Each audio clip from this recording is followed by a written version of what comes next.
Gente, eu fico brincando aqui com com esses negocinhos aqui, com os perfis, e me atraso aqui na live. Então, hoje, essa live, não, o Luciano chegou, estamos nós, o Luke aqui, eu e o Luke, ótimo, vamos chegando gente. Então, lá, Luke, hoje nós vamos falar de empreendedorismo, vamos esperar esse povo chegar, falar de empreendedorismo, porque é a única saída. Ontem a gente falou, foi muito interessante, porque até os estoicos dizem que os nossos desejos virá. Oi, Luque, que saudades, querido, quanto tempo, não? Tudo bem, Leila? Quanto tempo? Nossa, faz muito tempo, né? Nossa, assim, nem lembro mais. Gente, tanta coisa, agora nós estamos até no confinamento, o mundo já está no novo normal. Não, mas a gente já não conseguia se encontrar presencialmente, eu e você, então agora no virtual a gente se encontra.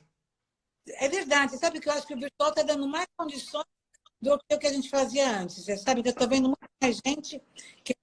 Eu gosto de colocar uns filtros para ficar mais interessante a conversa.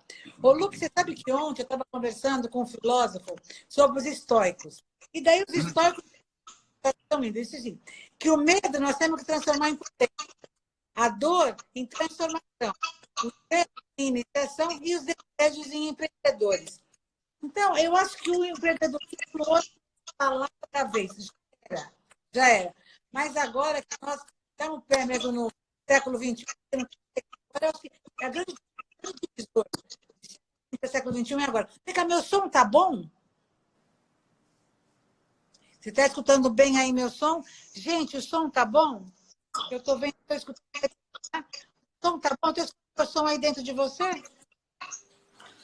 Oi, na verdade cortou um pouquinho o sinal, agora que voltou. Estava com algum corte de sinal e se não estava te Tá, acompanhando. Agora voltou. mas Volta para mim. o som tá ok? Você está escutando bem o som? Eu estou escutando o seu som cortando um pouco, falhando. É a mesma coisa que os participantes estão dizendo. O teu som está falhando para mim. Inclusive eu mudei de rede de internet para achar porque eu achei que era meu. Na verdade o problema está com o teu som. Tá. Então, gente, vocês esperam aqui que eu vou pôr o fone de ouvido. Às vezes, o ouvido está faltando. Espera. Ô, Luque, vai conversando com eles aí que eu já volto. Fone de ouvido. Tá bom, tá bom. E aí, gente, estou vendo que vocês estão acompanhando aqui. Vou contar um segredo para vocês. Enquanto isso, aproveitando que a Leila não tá aqui, ô, Leila, vou contar um segredo, segredo nosso, que você também é empreteca como eu, né? Ah, é verdade. Isso, esse bastante tempo não precisa contar também. Mas tu é empreendedora como eu, participando do programa do Empretec do Sebrae há muito tempo, né? E E o Empretec foi um divisor de águas na minha vida. Eu me considero uma antes e uma depois do Empretec. Realmente melhorou o som, gente. muito, muito, muito. Ai, que bom. Fone de ouvido, às vezes, é muito importante de colocar, né? Mas o Empretec foi um divisor de água na minha vida, porque a gente se forma na faculdade, mas ninguém ensina você a empreender, a você ter negócios, a você fazer planejamento estratégico, a você focar, a você fazer planilhas, enfim, ninguém ensina nada. E daí você é autônoma, começa a trabalhar, monta uma clínica, monta alguma coisa, e depois você vê que não sabe como é que resolve isso, né? Precisa de terceiros. Mesmo que você use terceiros, você precisa saber o que é o negócio, né? Qual que você acha que é a grande dificuldade do empreendedor hoje? Nessa pandemia toda, Bom, né? não dá para falar em duas palavras, né? Então vamos falar. Não, mas eu acho que tem uma coisa importante, né? Eu acho que o foco no aqui e agora é a coisa mais importante para o empreendedor nesse momento, né? Eu estava até em outras lives esses dias, o pessoal, tá, como é que vai ser daqui a um ano? Rapaz, vamos focar no aqui e agora, né? Senão a gente fica muito nesse futuro que ainda tem variáveis que a gente não consegue enxergar, né? Eu falo, cara, vamos focar no aqui e agora, conseguir se manter focado resolvendo o problema atual, não significa olhando para o problema, mas resolvendo ele para a gente encaminhar. E, Helena, tem oportunidade para caramba nesse momento, com isso que está acontecendo. Tem muita oportunidade. Então vamos falar dessas oportunidades, porque tem gente que o seu negócio parou, por exemplo, o cara que tinha, vamos dizer, você mora em Florianópolis, o cara que tinha uma pensão, que tinha um hotel, que tinha... Parou. Quer dizer, o negócio dele... Quem vivia de turismo, parou. Eu estou acompanhando muito a Espanha. E o pessoal está desesperado, porque quer ver se consegue voltar alguma coisa. Mesmo que volte, que eu acho que se agora como lá está começando a liberar as coisas, mas não vai voltar no nível que era. Então, o PIB da Espanha vai cair lá embaixo. Então, assim, é um caos que está acontecendo. Então, é legal a gente falar assim, quem o seu negócio quebrou, quem o seu negócio parou, quem tinha loja em shopping, os shoppings aqui no São Paulo estão fechados. Quer dizer, que oportunidades que essa pessoa pode estar vendo aqui agora, já que tem tantas oportunidades? Gente, vai avançando aviãozinho aqui, nós vamos falar de empreendedorismo. O Luque Pinheiro é um cara que pode dar muitas ideias, ele tem muita experiência, estuda o assunto, conhece o assunto, mas o mais bacana é que ele está no meio de gente que é empreendedor, tanto na Federação das Indústrias, como no Sebrae, como ele sempre lidou com isso. Então, quem quiser fazer pergunta, que vão fazer pergunta, que agora é a hora. Chama a gente, manda coraçãozinho, porque o Instagram adora coraçãozinho, e eu também estou cheia de coraçãozinho. Então, vamos começar a falar de alguma das oportunidades. Ó. Fala dessas, ó, a Sônia está falando aqui, fala dessas oportunidades. Está todo mundo louco querendo saber quais são essas oportunidades. Bom, vamos escrever, até vou escrever. Vamos escrever, vamos escrever. Bom, eu acho que assim, a gente tem que... Eu sempre olho que a gente também não pode ser simplista no modelo que a gente está vivendo, né, Leila? Então, o que eu enxergo de oportunidade? A primeira coisa que eu enxergo de oportunidade é que as pessoas têm que prestar atenção no seu cliente, certo? Mas não é para tentar, eu vou prestar atenção com o cliente, mas eu quero vender alguma coisa para ele hoje, né? Eu sei que tu está precisando de receita hoje, mas o que tu tem que olhar é como esse teu cliente está se comportando neste momento, né? As coisas estão acontecendo e está mudando. Eu mesmo, quando olho, quando paro para refletir, nesse período, eu tinha certas compras que eu tinha um fornecedor sempre, eu nunca parei para pensar, né? E, de repente, com essa história, eu já tive pelo menos 3 oportunidades que eu mudei de fornecedor. Uma coisa que não aconteceria antes, não? Isso, alguém pode dizer, pô, mas isso foi perda para alguém. Provavelmente sim, mas foi ganho para alguém que enxergou uma oportunidade de entregar algo que não entregava. E, inclusive, eu olhei um caso específico, eu nem imaginava que eu poderia ser cliente dessa pessoa. E isso muda. Então, o olhar que hoje a gente tem que dizer assim, presta atenção no que está acontecendo com o teu cliente. Não é nem para vender para ele agora, mas é para enxergar, porque ali na frente, assim que retomar, assim que o seu setor começar a funcionar, se já não começou o seu setor, tem um ganho de oportunidade para você pegar. Eu acho que, lembrando do nosso Empretec que a gente começou a falar, né, Leila? É meio que ter um radarzão ligado, né? Eu falo assim, para de ficar ouvindo notícia ruim, né? Todo mundo já sabe notícia ruim, e tenta ouvir o que o teu cliente está dizendo. E se ele estiver em silêncio, tenta ouvir o silêncio dele para ver se você não enxerga algumas oportunidades dessa natureza de migração, de cliente, de faixa de renda, entendeu? De hábito de consumo. Tudo isso vai entrar na discussão já, né? Você sabe que também é muita criatividade, você está aberto para coisas disruptivas, que você nem imaginava que podia acontecer. Eu vi até propaganda de um banco, que eu nem me lembro o nome do banco, senão até eu falava, porque eu achei muito legal a propaganda, e até do Paraná. O banco fala que ele empresta dinheiro, tal, que ele estava ajudando a novos empreendedores, mas o que o cara tinha? O cara era um empreendedor que tinha como é que chama? Um jornaleiro, aquela banca de jornal. Ele tinha uma banca de jornal que já não estava indo bem. Então, ele começou a pensar como é que ele podia otimizar a banca de jornal dele. Então, ele resolveu fazer a banca de jornal junto com uma floricultura. A mulher dele começou a estudar, entender como era o negócio, e ele juntou os 2 negócios juntos. E agora, na retomada, eles estão se preparando, estudaram, se prepararam, para estar voltando de uma maneira diferente para o mercado. Então, essa recessão agora, esse recesso, não recessão, esse recesso agora, ele aproveitou para quê? Para reinventar o negócio dele. E daí tinha um outro lá, eu achei muito interessante. Também é uma banca de jornal, que é um negócio que também está se reinventando, não é mais o que era antes. E o cara consegue, nesse recesso, ele fez um curso para aprender como consertar celular. Então, ele vai oferecer a banca de jornal e vai consertar celular, que ele está fazendo o curso. Então, na volta, ele... Não, eu achei genial, porque quer dizer, é uma coisa que eu não ia juntar alhos com bugalhos. Eu achei super genial. Agora, ou transformações completas, né? Eu vi um caso, uma pessoa, ela tinha uma loja e essa loja dava dinheiro, mas era um pouquinho de dinheiro. Mas dava, estava lá, sustentando. Entrou na crise, ela falou assim, pô, vou começar a fazer lá um produto para vender de alimentos, para vender congelado.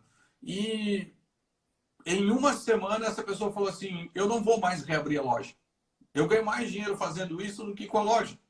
E eu ficava sempre esperando, será que ia dar? Será que, pô, um dia eu vou tentar fazer, mas será que eu não vou perder aqui a minha segurança? E aí, na verdade, quando vem um lockdown desse, a nossa segurança vai para o espaço, né? E aquela história da vaquinha, para alguns, a vaquinha passou e foi empurrada mesmo para a gente pensar em novos negócios. Eu não estou falando isso de uma forma, assim, muito leviana, porque eu sei que muitos negócios têm um impacto grande nesse momento e tem uma sustentação grande para fazer nos seus negócios. Mas, com certeza, Leila, é muito disruptivo nesse momento o que a gente está pensando que os negócios vão acontecer, né? As pessoas falam, por exemplo, evento, óbvio que evento é um que demora um pouco mais, né? Hoje, o que a gente tem discutido em todas as esferas é que um marco para isso são os protocolos de segurança e distanciamento, para que os eventos vão voltando cada tipo em algum momento, como já está acontecendo na Alemanha, em outros países já retornando, né? Mas tudo com protocolos novos, acho que esse é o ponto relevante. Óbvio que tem um mundo digital, que eu acho que as pessoas têm que olhar, não significa que a gente vai substituir tudo para o digital. Eu brincava hoje com uma pessoa dizendo assim, olha, porque eu falei, olha, já tem gente oferecendo feira totalmente virtual, que você bota um óculos 3D e anda dentro da feira, e quando tu para na frente do stand, uma pessoa do outro lado também com óculos virtual te enxerga, e vocês começam a conversar. Daí a pessoa assim, nossa, agora acabou os eventos presenciais. Eu falei, não. Veja, aqui em Florianópolis a pessoa não vem só para a feira, ele vem também para comer um camarão, né, para tomar um chopinho na beira da praia, para ver a ponte. Então isso ainda vai existir. Mas tem condições aí de ideias que pode ajudar muito. Por que você não pode ofertar os dois serviços em si? Né? Gente, nós estamos falando de empreendedorismo. Chame as pessoas, podem fazer perguntas.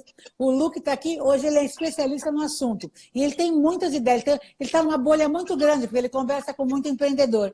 Eu estava escutando hoje de manhã o jornal da Espanha, porque eles já estão mais adiantados, e como é que as pessoas estão se reinventando para fazer casamento. Porque você pode fazer casamento só até 10 pessoas. Então, os bufês, a igreja, tem que tudo que retomar isso e ver como é que pode fazer. Além de fazer 2 dias de festa, você faz uma festa com os amigos, uma festa com os familiares. Então, as pessoas estão se reinventando. Como é que vai lidar? Porque não vai acabar, vai lidar. Tem uma coisa que um amigo meu falou que eu achei muito genial. Ele falou o seguinte, que o futebol ao vivo, você nunca compara com o futebol pela televisão. Porque o futebol ao vivo é aquela emoção do futebol ao vivo, você vai até estar com um radinho para complementar o que você está escutando lá e tal, e vendo. Aí você deu uma piscada, você perdeu a jogada. Você foi pegar uma pipoca, você perdeu a jogada. E na televisão é um outro negócio, que tem patrocinadores que pagam muito bem, que querem exclusividade para ter o jogo na televisão, e é para um outro momento, que você rever a jogada, você vê a jogada de vários ângulos, você vê o comentarista falando, pode ver o Pelé lá falando. Então, ninguém compara o jogo ao vivo, o futebol ao vivo, do futebol na televisão. Eu acho que é a mesma coisa que vai acontecer agora com a feira presencial e com a feira online, porque as coisas vão poder acontecer juntas. É que a gente está tão assustado que a gente não está nem entendendo. Olha, tem uma pergunta aqui da Sônia Toledo. Percebe que muito... Ah, tá. Bom, mas eu vou ler para o pessoal. Lê pra gente. Percebo que muitas pessoas vão trabalhar home office. Quais tipos de negócios que dará bem mantendo essas pessoas nesse trabalho? Bom, eu acho que aí, Sônia, é o seguinte, nós temos... Hoje, inclusive, tinha um debate sobre isso que a gente estava discutindo, né? Primeiro, eu acho que tem uma tendência de um elemento que é negócios menores em termos de estrutura por gente em home office, né? Um amigo próximo falou assim, cara, eu tenho um funcionário financeiro, trabalha comigo há 5 anos, e eu fiz ele durante 5 anos pegar um ônibus, andar por 45 minutos, caminhar por mais 15 para chegar no escritório, trabalhar das 8 da manhã às 18, depois vai embora, pega o ônibus, vai para casa. Estamos com 30 dias de lockdown, o cara está trabalhando que nem um maluco em casa, está super legal, não está mais perdendo tempo e está dando conta. E aí eu falei, putz, que legal, mas... E aí, mas por que tu tá tão empolgado? Né? Ele falou assim, 3 metros quadrados a menos que eu preciso do escritório. E eu poderia ter vários espaços. Ele falou assim, o meu escritório poderia ser menor, né? Porque as pessoas poderiam trabalhar com mais qualidade. Então, o Sônia tem este olhar, esses cortes, entendeu? Porém, isso também tem um cuidado com a questão, e aí para quem é empreendedor, muito cuidado, porque tem toda a questão de oferecer às pessoas a condição mínima. Né? Não é assim, agora tu vai trabalhar home office, tá bom?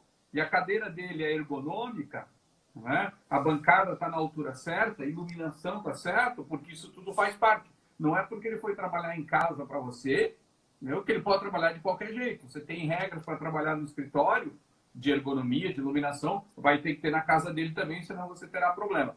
Mas muitos outros negócios também, e aí no que a Sônia colocou, Leila, é importante. Muita gente ainda tinha aquela preconceito de que quem trabalha em casa não deve ser um trabalho assim, né, importante, é um trabalho apenas temporário, a pessoa quer mesmo trabalhar no escritório. Quem trabalha em casa era sempre olhado assim como, não deve ser um bom profissional em si.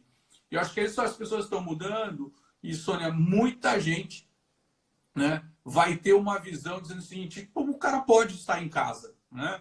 Eu acho que em alguns momentos a gente vai ter maior tranquilidade de conversar com gente que está nos atendendo que está na casa dele, né? E aí nós temos muitos serviços dessa área, como psicólogos, terapeutas, até médicos, muitos profissionais para ajudar você a cozinhar. Eu já vi aulas do pessoal dando aula de cozinha. Você conversa com a pessoa, ela vai te dando instrução e você vai preparando a comida. E você está mais disposto a ter esses profissionais perto de você. Você sabe que a própria Sônia está fazendo uma outra pergunta aqui. Quais tipos de setores que você acha que possa não existir mais devido a essas transformações que haverão? Eu não sei quais não vão existir mais, vamos conversar aqui, mas eu queria falar um que vai existir. Eu acho que a moradia, a casa, agora tem um outro olhar. Porque como a gente começa a trabalhar em casa, as crianças podem estudar em casa, você começa a ver que você não organizou a casa para esse novo normal, né?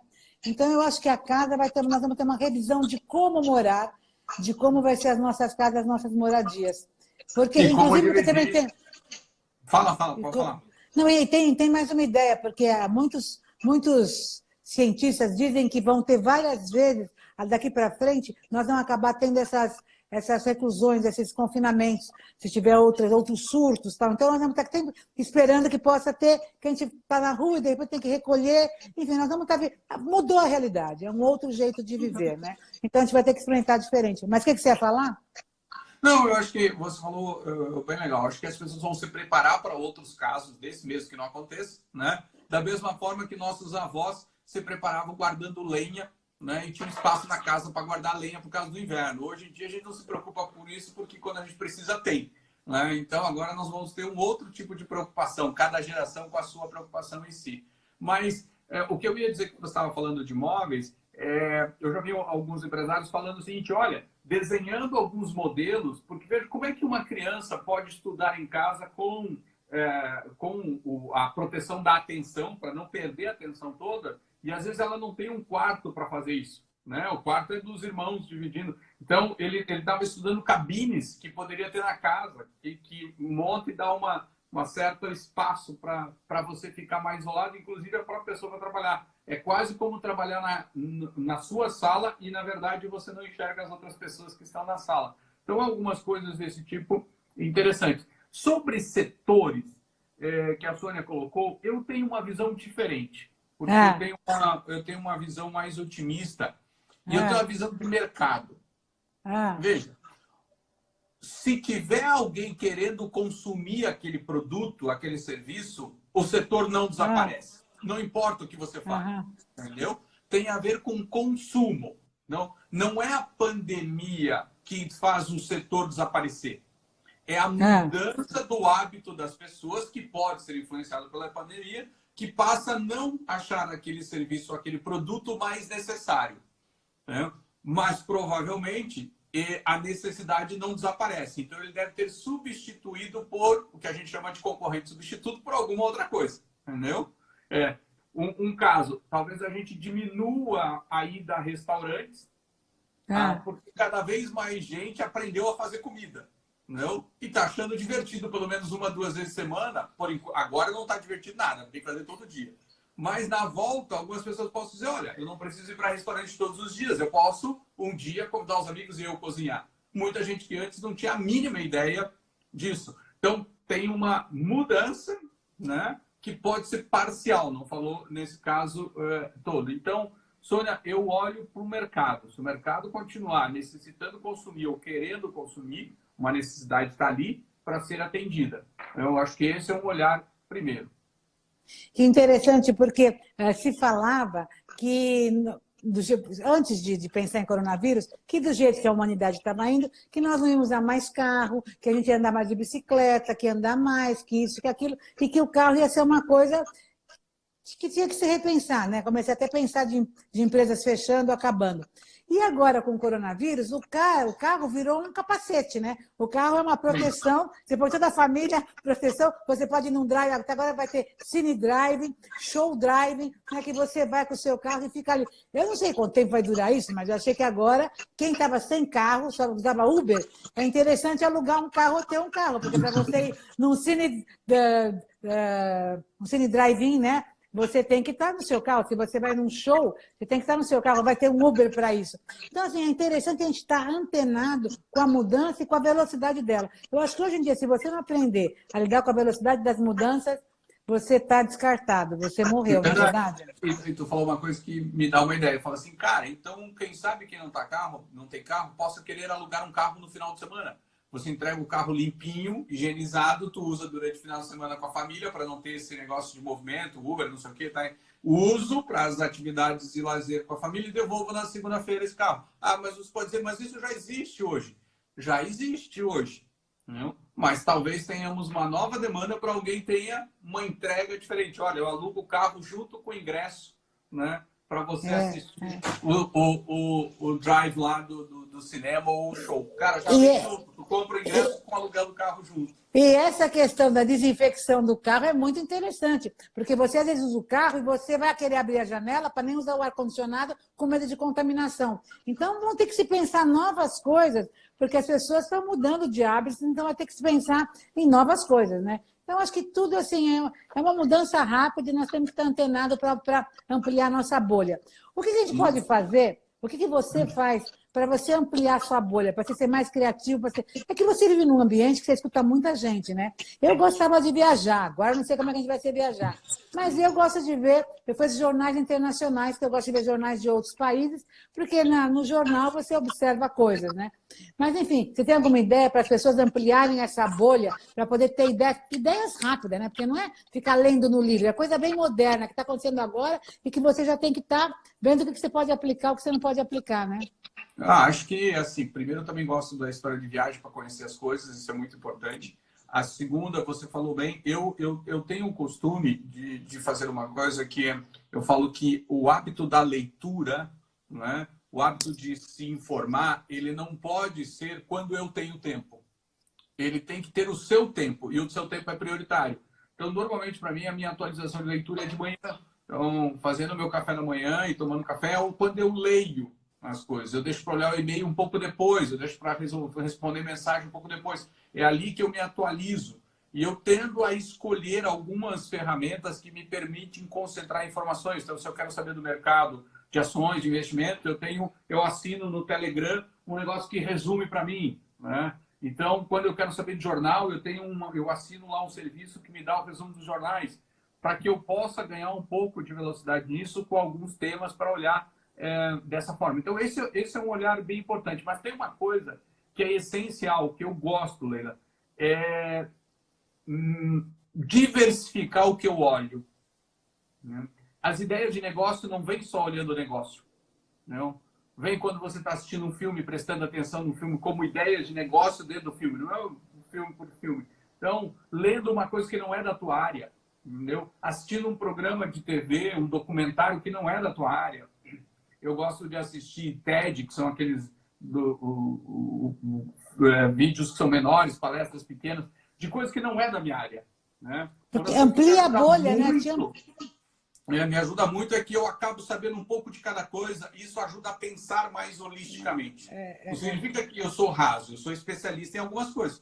Mas ouvir de tudo, as pessoas dizem assim, pô, mas você consegue debater quase todos os assuntos? Sim, porque eu leio um pouco de cada coisa. Né? Mas o mais importante não é debater, o mais importante é que me surgem ideias por conta disso. A Jaque diz que é para você ler a pergunta dela. A É Adriana que, Neto tem é que duas perguntas. Tem mais gente que pergunta. não, é que tem uma pergunta boa aqui. E para quem está pensando em abrir um negócio, o que vocês acham que devemos levar em conta? Ah, boa pergunta da Michelle. Michelle, eu acho que nesse momento, a gente tem feito pesquisa de 15 em 15 dias aqui no Sebrae, e o grande olhar que tu tem que ter para o negócio é quem vai ser o teu cliente, mas no cenário de como é que ele vai ter, como é que vão estar as finanças deles nos próximos meses, para que você não erre a mão.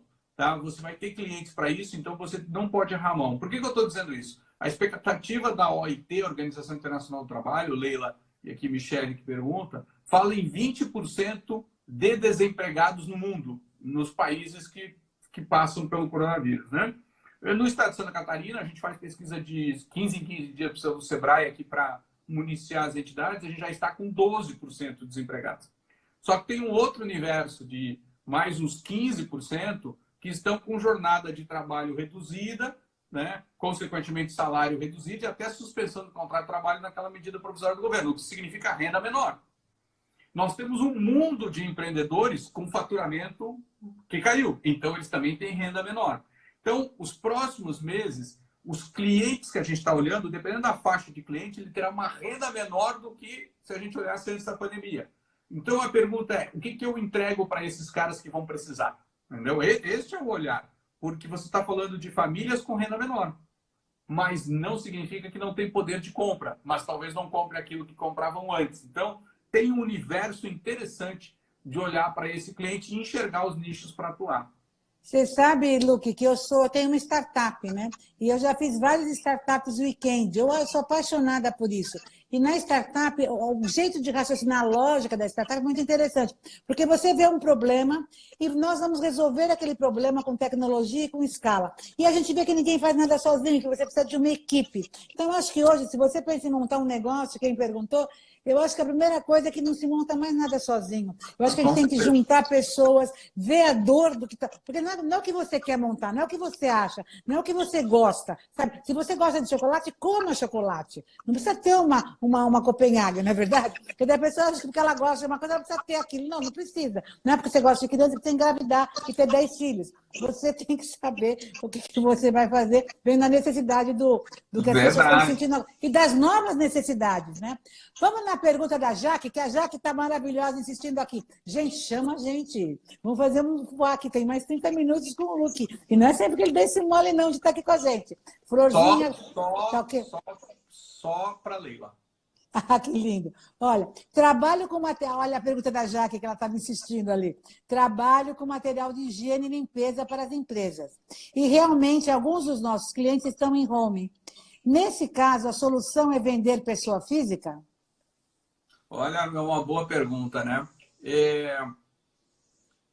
O que eu posso te dizer já aqui do ponto de vista? Bom, as empresas reduziram as suas operações, consequentemente reduzir o consumo de insumos dessa natureza. É fato nesse momento. Mas, ao mesmo tempo, há uma conscientização cada vez maior, né, Leila e Jaque, sobre manter as coisas limpas e higienizadas. Então, a pergunta, será que o mix de produtos que você está oferecendo, que era para limpeza geral, será que não pode mexer um pouquinho nesse mix para ele ser muito mais para o nível de higienização? Será que a entrega não pode ser um pouquinho diferente para que a empresa entenda que ali tem um valor, né, do ponto de vista disso? Então, este é um olhar que eu faria. As empresas não vão deixar de limpar, mas talvez elas vão ter uma outra cara com relação a isso hoje, né? Talvez o empreendedor que antes quisesse apenas um detergente para limpar o chão que fosse cheiroso e deixasse brilhoso, né? Talvez da próxima vez ele te pergunte se isso mata, né, vírus, né, ou germes de outra natureza, além de deixar cheiroso e bonito, né? Então talvez comece esse tipo de coisa. Eu olharia para isso. E óbvio que as pessoas estão mais tempo em casa também, né? Consequentemente, tem uma demanda maior em casa por isso. Mas aí temos que entender qual é o perfil do cliente, se ele não está fazendo o consumo ainda do mesmo modo tradicional. Comprar material de limpeza num supermercado, por exemplo, né? Onde ele tradicionalmente compraria em si. Porque aí você fazer uma substituição na cabeça dele que é melhor comprar de você, talvez dê mais trabalho, mas também pode ser uma boa oferta a fazer a respeito disso. Me deu uma ideia aqui. Você sabe que eu moro em prédio, em edifício. E nos edifícios agora é uma coisa maravilhosa. Todo edifício tem um WhatsApp. E as pessoas informam uma coisa para outra, uma coisa para outra. Agora estavam informando lá, olha, o Toninho da Feira vai vir aí. Esse tal do Toninho da Feira, ele vem com uma Kombi aí, com queijos, coisas de queijo, de doce de leite, coisa de Minas. E o pessoal desce, como fica ali fora, é arejado, as pessoas vão devagar, uma compra. Eu falei, nossa, que sacada, e todo mundo avisando. Por quê? Porque você desce, vai comprar e já tem lá os preços, o que que é. Eu estava pensando no caso de limpeza. Você vê, hoje nós estamos preocupados, e eu estou preocupada de ver o lixo que eu produzo. Eu moro sozinha, e eu estou vendo que eu produzo. Eu estou com consciência de quanto lixo eu produzo. Se tivesse um jeito de oferecer uma coisa que eu pudesse ir lá estocar, eu tenho as garrafinhas, eu tenho o container da coisa, eu vou lá e preencho, reencho e me faço o... Como é que é isso? Sei lá, você Faz compostagem, é isso? não, por exemplo, Não chega nisso. no caso de limpeza, ela tem o produto de limpeza. Eu vou lá, eu tenho o pote, o litro, eu vou lá e pego. Então, ela venderia para os prédios esse material de limpeza para evitar tanta embalagem. E ela vem e despeja lá, cada um no seu... Porque, gente, hoje as pessoas estão com uma consciência muito maior, né? O que eu jogo de latinha, de vidrinho, de plastiquinho, de coisa que vem, e assim, e ele ainda vem pela metade. As pessoas não põem a cândida até em cima, não põem o álcool até em cima, sempre tem um pedacinho lá. Então, gente, é uma coisa impressionante, porque você acaba jogando muito plástico fora. Eu acho que, olha, é uma ideia. Eu nunca tinha pensado nisso, mas conversando aqui, estou pensando nisso, que de repente, com a consciência das pessoas hoje em dia, você pode fazer muita coisa nessa pandemia toda que está acontecendo. Pode, olha, com certeza. estão perguntando aqui, nós não vamos falar da UFSC, mas vamos falar das universidades de uma geral, porque perguntaram aqui, como se explica uma universidade como a UFSC, SC, não ter implantado a educação à distância nesse momento? Não vamos falar dela especificamente, mas vamos falar de uma geral, porque tem muitas organizações que não implantaram. Eu vi uma coisa incrível, pré-escola implantando educação à distância. Criança de 3 anos fazendo educação à distância. Porque a mãe não aguenta a criança, que quer muita coisa, então pelo menos põe ali em frente e tem algumas atividades que até é bom. Eu não imaginei que ia ter criança de 3 anos fazendo educação à distância, mas tem. Mas o que você acha da educação à distância? Bom, eu acho que, primeiro, de modo geral, né, organizações são feitas de pessoas. Né? Organizações não são parede, não é tijolo, é gente. Né? Então, gente tem que querer fazer. E existe na relação da educação à distância com a educação formal presencial, muitas vezes no presencial, um pouco de preconceito com a distância. Né? Achando que as pessoas não dão atenção, que as pessoas não cuidam, que elas não vão aprender o suficiente em si. Né? E eu acho que esse é um primeiro ponto que faz muitas vezes universidades demorarem para entrar nesse processo. Mas existem grandes exemplos daquelas que entraram também para fazer isso. A segunda coisa, talvez, que a gente tenha que discutir, e tu começou a falar, dar uma dica disso, Leila, é porque o início do ensino à distância, e eu tenho muitos amigos que militam nessa área, ele foi uma tentativa de transferir o ensino presencial para a distância. Não? Nós temos que lembrar que sala de aula com alguém falando para 30 pessoas ou crianças sentadas ouvindo com um quadro na parede tem pelo menos 500 anos. Não? E em 500 anos a gente já mudou muito, mas o método não mudou. E as pessoas vão fazer no ensino à distância o mesmo método que os monges faziam lá naquele tempo, que só fazia desse jeito porque quem estava sentado aprendendo não sabia ler. Então, o monge que dava aula falava, e as pessoas ouviam e gravavam, era assim, e a gente continua fazendo a mesma coisa, só botamos o quadro para fazer os desenhos na parede. Então, acho que este é o intuito. Mas aí o que tu chamou, Leila, é que se até criança consegue, porque você consegue prender a atenção. Talvez o que a gente tenha que discutir no ensino à distância é se a gente tem capacidade de prender a atenção das pessoas. Hoje, a maior discussão é por prender a atenção. Né? Nós estamos aqui com o pessoal acompanhando a gente, mas deve ter gente que está acompanhando a gente, está com a TV ligada ao mesmo tempo e ainda está conversando com alguém ao mesmo tempo. Né? E tá procurando outras lives. Vai em outra live e volta aqui. Isso, vai lá e volta, e volta aqui. e um pedaço de cada coisa. Então, a capacidade de alguém, como nós aqui, você debatendo, conseguir fazer com que a pessoa fique aqui e não se distraia, é a grande diferença para a educação. Mas para fazer isso, né, nós temos que entender que temos que tirar o foco do professor, né, e botar o foco no aprendizado. As crianças pequenas aprendem porque elas querem aprender alguma coisa. Você vai ver que a maioria dessas crianças pequenas que estão aprendendo totalmente concentradas na frente de um computador ou de um tablet não estão vendo a professora. Estão vendo o que elas estão aprendendo, né? E esse é um diferencial para a gente. Ó, a Lúcia falou que uma pessoa em uma live começou a fazer máscaras, criou um curso e está exportando. As coisas é só começar, né? Na realidade, tudo um começo. Então, convidando você para você fazer um encontrão dos Empretecs em Guarapari. Guarapari foi onde nós tivemos, não foi? Foi em Guarapari que a gente se encontrou. Silva, ele agora há pouco ele falou assim: a Rosana Luque mandou um abraço para você. A Rosana era a coordenadora, lembra? Quando a gente fez aquele encontrão de 600 Empretecs, o maior programa de empreendedorismo do serviço público do país foi feito lá no Espírito Santo. Com o governo do Estado do Espírito Santo, a gente fez esse encontrão lá com muita gente participando, você palestrou também. Né? Boas lembranças. Faz tempo, é melhor não contar quanto tempo. Será que agora vai começar a ter Empretec online? Quem sabe, quem sabe. Porque nós não sabemos o Empretec também, o Sebrae também, como é uma... no fim, trabalha com educação, né? Aglomeração de pessoas, ele também está se reinventando. Sim, na verdade a gente está lidando isso de duas formas, né? A gente sabe que tem uma migração para o digital, né? Eu posso falar de Santa Catarina, é um estado que a gente monitora mais, né? O Brasil tem realidades diferentes, mas aqui o que acontece? A gente já estava vendo ao longo dos anos que a gente a gente crescia em torno de 50% ao ano, o que era digital para a gente, né? Então as pessoas já estavam mais dispostas a assistir um vídeo do digital em vez de ir na sala de aula. Estava mais disposta a fazer uma consultoria online do que ir num local ou receber o consultor. Então já estava acontecendo. O que a gente percebeu com o lockdown aqui em Santa Catarina? Isso era uma curva, né? Olha lá, curva subindo. O que acontece é que, de repente, alguém botou um degrau e falou assim, é bom tu subir uma curva maior. Então, de repente, o que a gente estava em 30 e poucos % dos nossos atendimentos digitais pulou para 50%, do dia para a noite. E ainda acho que isso não vai voltar tanto. A gente vai continuar operando dessa forma no ambiente mais digital.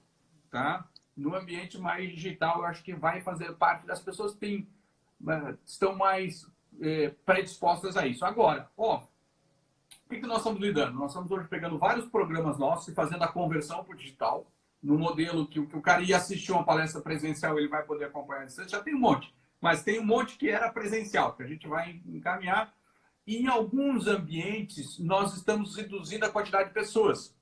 Então, porque ainda existem programas que precisam de uma etapa presencial, porque tem algumas atividades e algumas estratégias que as pessoas precisam estar junto. O próprio Empretec precisa que as pessoas vão à rua fazer negócio enquanto aprendem. Então, eu preciso fazer com que isso ande. Então, nesse caso, a gente tem algumas salas nossas que permitem, por exemplo, uma sala que permitia 90 pessoas, que a gente tira um monte de cadeira e opera com 30. Óbvio, assim que liberarem. Por enquanto, não liberaram, para a gente ter capacitação. Mas vocês já estão se preparando para isso, né? Isso que é importante, você já está se preparando. Porque se vai mudar o protocolo, nós já temos que já estar imaginando como é que vai ser, como é que nós vamos poder fazer com o recurso que você já tem, né? Com as salas de aulas que você tem. Você acha que o povo brasileiro, de modo geral, ele está habituado a fazer as coisas pela internet? Porque eu estava até escutando no jornal que muitos alunos não estão conseguindo estudar porque não tem computador em casa. Quer dizer, ele tem o celular, mas não dá para estudar tudo pelo celular. Às vezes ele não tem uma boa conexão. E não dá para ele poder baixar tudo que ele precisava baixar. Então, assim, é bonito de falar, mas nós não somos a China que temos 5G para todo mundo. Aqui nós temos uma série de dificuldades, custa caro a conexão, né? Como é que você vê isso? Não, eu concordo plenamente, até porque a gente tem que entender, e eu acabei de dizer, Brasil são vários Brasis.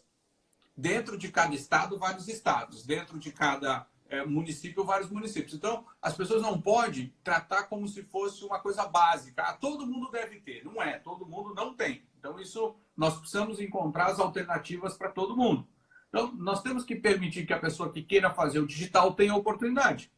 E a pessoa que não quer fazer o digital, tem a oportunidade também de fazer o presencial. Acho que a gente tem que entender. Até porque, né, Leila, nós estávamos falando disso agora há pouco. O objetivo dos negócios é atender a necessidade do cliente. Acho que esse é o princípio, né? Então, se o cliente não quer, a gente tem que ofertar. Mas a gente também tem que criar condições. E talvez o que a gente precisa muito olhar, eu falo para as pessoas assim, quando pensarem em digital nos negócios, comecem pensando numa coisa simples, que pode ser o WhatsApp. Todo mundo tem um WhatsApp. Não? Todo empresário que eu conheço tem um celular. Empresário, que é um público, não estou falando de estudante, estou falando de empresário. Tem um celular. E melhor, mais novo, mais caro, mais barato, tem lá, é um smartphone que tem um WhatsApp. Só não tem o smartphone com WhatsApp se ele não quiser. Porque ele pode ter barato hoje. É o mínimo para o negócio dele. Se ele tem, e ele tem uma conta no WhatsApp, certo? Que ele fala com a família, por que ele não fala com os clientes? É verdade, é verdade. Então, eu acho que esse tudo que está acontecendo deu um salto mesmo, porque eu fiquei impressionada com o número de brasileiros que não tinham conta em banco e que tiveram que abrir a conta em banco online. Quer dizer, o cara não tinha conta em banco porque já devia ter dificuldade. Eles tiveram que abrir online e agora não tem mais volta. Quer dizer, isso é um salto, né? Um esticão, né? Uma tirada. Muito, muito, muito. E de novo, isso é a pressão. Lembre-se que a gente vai para a modernidade, né? Ou inspirado porque a gente quer, uns 5% da população, ou empurrado pelo progresso. Lembra que eu falei do degrau?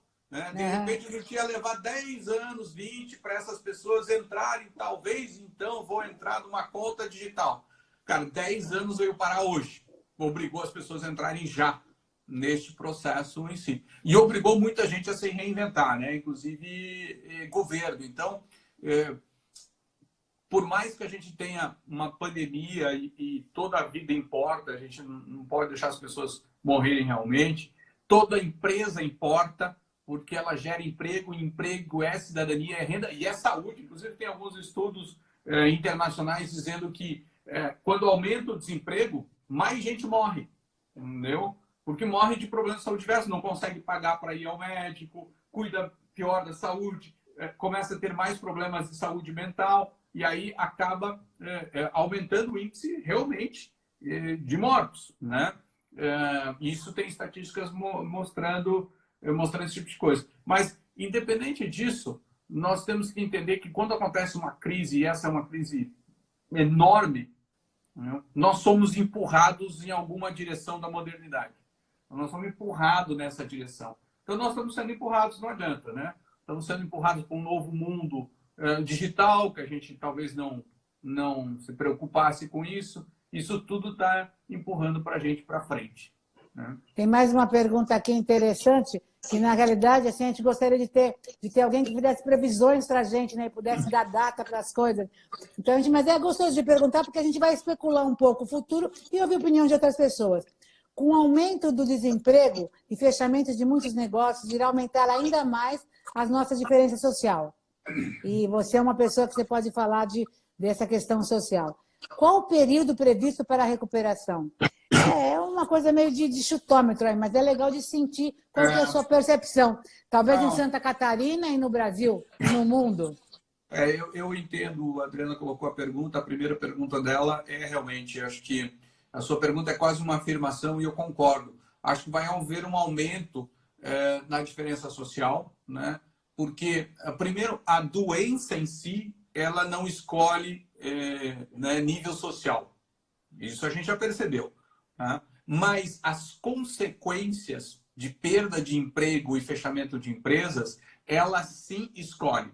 E aí a gente percebe que os menos favorecidos são os que mais sofrem com isso. E há uma diferença realmente que vai nos alcançar. Né?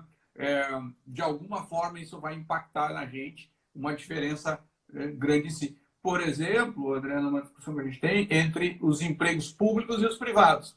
Né? Os empregos públicos também estão sujeitos à perda, porque se o governo não tiver arrecadação por conta das empresas, talvez não consiga pagar os salários. Mas, neste momento, quem está perdendo os empregos são na iniciativa privada. Então, mesmo classe média, iniciativa privada, classe média, iniciativa, serviço público, De repente, daqui a alguns meses, a classe média da iniciativa privada está aqui embaixo, porque ela perdeu emprego, ela perdeu renda e o outro continua aqui. Isso gera uma desigualdade. Sobre recuperação, aí realmente, Leila, é uma especulação, entendeu? A pesquisa que a gente fez com os empresários mostra que eles estão muito divididos. Tem gente falando em 3 meses, tem gente falando em 6 meses, tem gente falando em 1 ano, tem gente falando em 2 anos. E cada um é uma fatia boa. Então não tem uma fatia que se destaca. Eu acho que tem muito a ver com alguns fatores para a gente especular, Leila. Um é setor, já falamos. Tem setor que demora mais, eventos, por exemplo, que tem aglomeração de gente, com comércio de gêneros de primeira necessidade, que ainda nem parou. Supermercado, farmácia, enfim. Então tem um distanciamento ali no meio, muitos setores. O segundo tem a ver com, conforme vai aumentando os números de casos, né? E o impacto nisso para a gente travar de novo a economia ou não. E nós temos o inverno pela frente. Então, isso tem uma insegurança. Por falar nisso, a gente já fez algumas conversas em outras lives. Ontem eu fiz uma. E essa é uma reflexão para todos nós que estão aqui, Leila. Eu tomo cuidado com uma informação que é a informação que nos passam sempre o número de casos. Então, todo dia a pessoa fala na TV, o número de casos aumentou. Óbvio que o número de casos aumentou, porque você está somando desde o primeiro dia. Não tem como diminuir, entendeu? A não ser que alguém se arrependeu de um caso. Né? E eu falo assim, a pergunta mais importante é quantos casos tem neste momento? Porque, olha só, eu tenho uma amiga que pegou Covid na segunda semana do lockdown. 14 dias depois, ela não morreu. Então, não foi para a estatística de morte. Tá? Então, ela se curou. Mas, quando eu olho a estatística da Catarina, ela continua lá. Número de infectados. Ela está no número. Eu falo, mas ela já está curada. Me diz só os que estão. E só os que estão são os que a gente pode contar que estão hoje e até 21 dias para trás, no máximo. Mas a média do que diz os grandes estudos no mundo é 14 dias. Então, este é o número. Antes disso, rapaz, já curou ou morreu. Como morreram 6 mil, não, deve ter um número muito grande de curados. Ah, mas a gente só pode, mas o pessoal diz, a gente só pode julgar o curado que a gente confirma que curou. Não, ele passou pelo hospital, né? Porque essa minha amiga se curou em casa. Era nova, 24 anos, todos os sintomas e tal, fez em casa. Muita coisa não está na estatística. Agora eu vou te fazer a pergunta que não quer calar, é a melhor pergunta da noite agora, gente, preste atenção. É o seguinte, nós estamos falando que as pessoas que vai diminuir os empregos, né? Porque está mudando toda a economia e se fala que vai ter trabalho, mas os empregos vão diminuir. E que as pessoas têm que ser empreendedoras.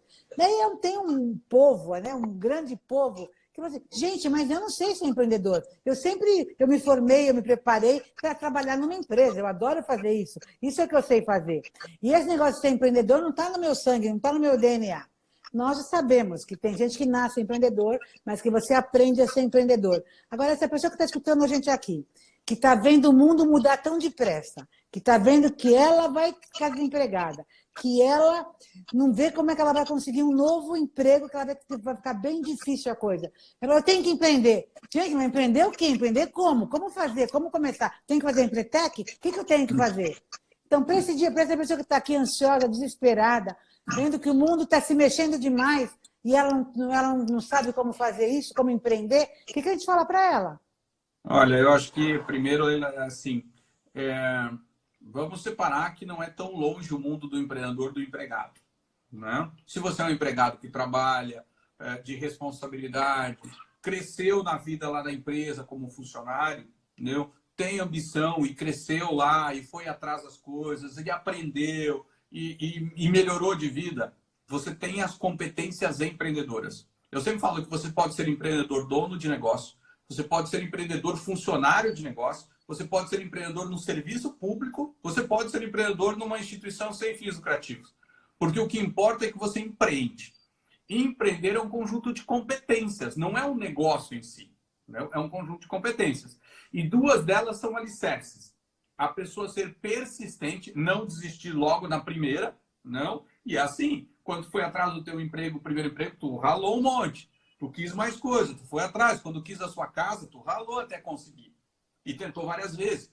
E se você tem essa competência, tu tem uma das principais competências para tocar um negócio, porque tocar um negócio é você persistir, não é amanhã que dá dinheiro, tu corre atrás, vende, ganha um pouquinho, vai, corre, entendeu? Faz. A segunda base, Leila, é comprometimento. Uma é persistência, tá ali, resiliente, né? Persistindo. O outro é se comprometer. Você diz assim, não, isso vai ser agora a minha vida. Não? E aí eu não deixo dispersar para outras, né? Comprometido é o cara que diz que bota, que vai trabalhar, vai, mesmo com uma pandemia toda, vai dedicar 2 horas por dia para ficar pesquisando sobre ideias de negócio. E fica 2 horas por dia. Não? O não comprometido é aquele que vai, eu vou fazer, mas amanhã não deu. Não, só deu meia hora.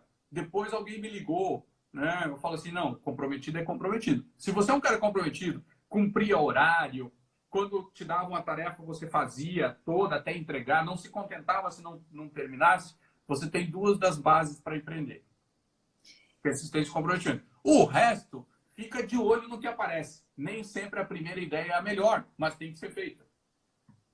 Eu acho que tem uma coisa bem interessante, que eu acho que é o medo, né? Porque é o seguinte, quando eu sou empregado, eu tenho direitos. Direito às férias, direito a 13º, direito a fundo de garantia, direito aos feriados, tem um monte de direito, é muito interessante, né? A qualidade de vida, tem direito, um monte de direito. E quando eu que sou o patrão, eu que tenho uma empresa, eu tenho muitos deveres. Parece que tem um certo desequilíbrio aqui, né? E eu acho que é uma falta de amadurecimento do que é trabalho num país. Porque um país amadurecido, desenvolvido, não existe esse gap assim que parece que é um paternalismo, né? O patrão só tem que dar, fazer, e o empregado só tem que receber. Então, eu acho que a gente não foi treinado para isso. Então, é muito confortável eu ficar no papel de empregado, porque, gente, eu só recebo e ainda posso colocar na justiça pelos meus direitos, porque eu quero os meus direitos. E daí fica um joguinho de lá e para cá. Eu acho que é uma falta de amadurecimento. Quando as pessoas amadurecem, sabendo o que é trabalho, né, eu acho que daí não tem discussão, daí não vai brigar se eu sou patrão ou se eu sou empregado. Porque o empregado trabalha, o patrão também trabalha, e nós estamos fazendo junto, ninguém faz sozinho, né? Mas eu acho que existe essa divisão um pouco, né? De que eu sou empregado, eu recebo aqui. Eu sou patrão, eu fico sem dormir. Né? Não, eu adoro. Eu adoro ser empregado, porque daí eu posso dormir. Meu patrão que fica sem dormir. Gente, eu acho que o empregado também tem que ficar sem dormir. Porque nós estamos juntos nesse negócio. Onde é que você não entendeu essa parte? Onde é que você não entendeu essa parte do negócio? Gente, onde é que vai explicar isso? Tem que ficar na pré-escola. Eu não entendo uma coisa dessa. Eu sempre falo, se tu não está preocupado com o teu emprego, não, cuidado, tu pode perder ele rapidinho. Né? A gente tem que estar atento a isso, né? E eu acho que às vezes a gente também olha para o empresário e eu olho de outro jeito também, Leila, e você vai concordar comigo. Eu tenho alguns direitos como empresário, por exemplo, de estabelecer o meu salário. Porque se eu trabalhar mais, posso ganhar mais. E quando eu sou funcionário, quem diz quanto eu ganho é meu patrão. Agora, quando eu sou patrão, quem diz quanto eu ganho sou eu. Só que dá trabalho chegar até lá. Mas eu posso dizer e eu posso ter o meu direito em si. Mas tu falou de medo, e medo realmente é um dos pontos, né, relevantes para as pessoas. Quando você olha na capacidade de conseguir maior sucesso empreendendo, você tem no teu dia a dia, né? Tem esse risco envolvido no dia a dia que você faz. E aí o que eu falo para as pessoas é o seguinte: você adquire confiança e vence o medo com pequenas vitórias, não? Então, vou montar um negócio. Tá bom, então, putz, quanto é que dinheiro eu vou botar? 200 mil, 300 mil? Nossa, vai todo o dinheiro, vai a minha casa, vai isso aqui. Não, calma. Não dá para começar pequeno? Não. Vamos vender cachorro-quente? Não, mas cachorro-quente, cachorro-quente. Eu queria montar logo um restaurante, né, fino. Falei, um dia chega lá. Começa com o restaurante, começa vendendo cachorro-quente, começa a aprender, né? Começa a fazer as compras, daqui a pouco tem que fazer uma compra maior que tu não sabe se vai vender. Mas é assim que começa. Aí, conforme tu vai ganhando gosto do risco, né, você vai sabendo administrar o seu medo.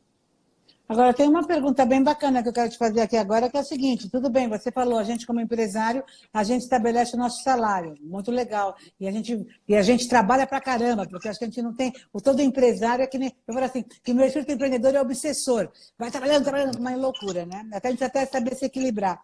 Mas tem uma coisa interessante, num momento como esse, o empresário é o primeiro que tem que abrir mão da sua renda maior, da sua renda. Eu vi muita gente agora fazendo coisa muito bacana, franquias que tiraram o valor dos franqueados durante esse tempo, do royalty, durante esse tempo.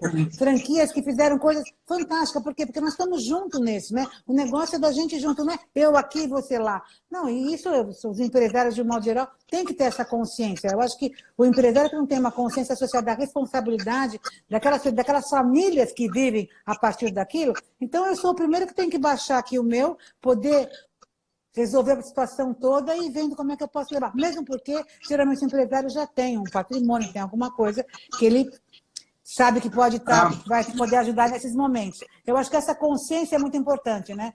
Não é você... E ela existe. Está muito grande hoje, entendeu? Muitos empresários, Leila, eu vejo, converso, estão assim, dilapidando patrimônio, se endividando, e quando tu vai ver, ele está mantendo os empregos, né? Tu diz, mas ele fala assim, eu podia demitir todo mundo, me encerrar, e aí eu salvava parte do meu patrimônio. Ele fala, não, eu vou manter aqui, vou me endividar, mas vou manter meus empregados que eles mais precisam nesse momento. Eu acho que tem muito dessa consciência, né? Acho que todo empreendedor ele tem essa consciência de construção, né? De algo maior que é coletivo, né? Parte do sonho dele. É verdade, porque eu sempre digo, o empreendedor ele tem um sonho, mas depois o sonho não é mais dele. O sonho meio que anda sozinho, ele tem que ir atrás do sonho junto com todas aquelas pessoas, né? E o sonho não se faz só. Sonho que se faz só, já diz o poeta, é simplesmente um sonho, mas sonho que se faz junto é realidade. Meninos, daqui a pouco o Instagram manda a gente embora, a gente já tem que estar se despedindo. Beijos, abraços, muito obrigado, gratidão, adorei. Foi maravilhoso. Eu acho que quem esteve aqui aproveitou bastante. Eu acho que o empreendedorismo é uma coisa que tem que ser conversada, tem que ser falada, desse jeito, sem medo de falar, né? Colocando tudo na mesa. E eu quero te agradecer muito pelo seu tempo, Luque, por ter participado aqui com a gente. Tu sabe que teu convite é uma ordem, né? E eu venho sempre, se quiser fazer outra, fazemos outra. Eu estou sempre à disposição. Os meus contatos estão pelo Instagram ou pelo LinkedIn também. Se alguém precisar mandar alguma informação, estou sempre à disposição também para ajudar naquilo que é possível. Nesse momento, acho que você resumiu. Todos nós temos que nos juntar para passar por essa situação. Não adianta olhar para o outro lado e dizer, coitado ali, né? Deixa eu me salvar aqui. Acho que todos nós estamos dentro desse modelo conjunto e muitas vezes o que vale a pena é a gente ligar para um outro amigo empresário, ligar para um amigo nosso para ver como é que ele está, entendeu? Já que ele não pode estar próximo, para dar lá uma voz de incentivo, que é o que as pessoas estão precisando nesse momento, para que a gente possa passar. E a coisa mais importante, Helena, vai passar. Entendeu? Com certeza. Vai passar, entendeu? E a gente estava falando de empreendedorismo, né? Você falou assim, pô, pode ser que a crise quebre empresa. E vai quebrar. Mas a crise não quebra empreendedor. Né? O empreendedor vai continuar. Né? E lá na frente ele terá outro negócio, outra vida para ele. Muito obrigado, valeu, gratidão a todos vocês. Amanhã não tem live, só semana que vem. Vai ser uma semana do Virada de Jogo. Espero vocês. Até. Tchau. Às 9 horas eu estou no programa de novo, hein? O Depois e Agora. 21 horas de novo na live no Facebook. Beijo, gente. Beijo, Luque. Tchau. Até mais. Beijo, Leila.